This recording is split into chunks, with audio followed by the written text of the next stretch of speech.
Hey, Bill with Catamaran Central. My first video I went over some of the pros of buying a boat in the Caribbean, which there are several, but there is also the flip side, some cons that go along with that.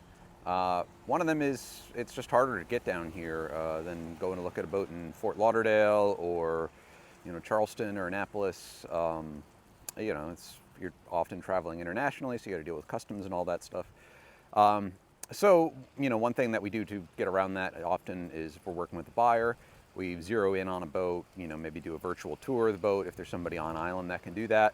And we'll get an offer in place before everybody commits the time and effort to traveling down here, just so everybody knows that everybody's realistic about the price and everything. And then, of course, if there's an issue with the boat or something when you come down here, you can always renegotiate or back out of the deal. But it does offer a layer of protection.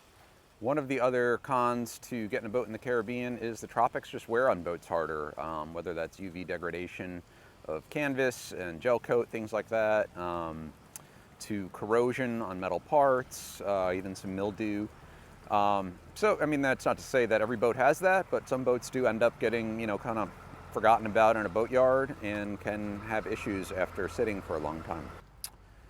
And of course, in the Caribbean, you do have seasonal considerations. The hurricane season starts in June, kind of peaks in September and October.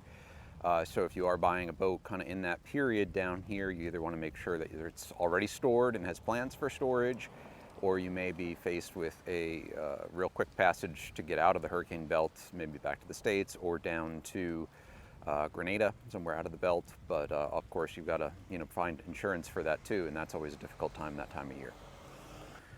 And one final con for buying a boat in the Caribbean is most of these boats have never been imported to the United States. So if you're a U.S. buyer and you plan to bring it back to the U.S., that could involve either doing some sort of foreign flag, like a BVI, Marshall Islands or Cayman Islands flag on it, and then coming in on a cruising permit, or just biting the bullet and paying the import duties, which vary on manufacturer, but we can discuss all that in more detail. If you'd like to discuss buying a boat in the Caribbean, been doing this for many years now and have some knowledge to share, so feel free to reach out. Contact information's down below.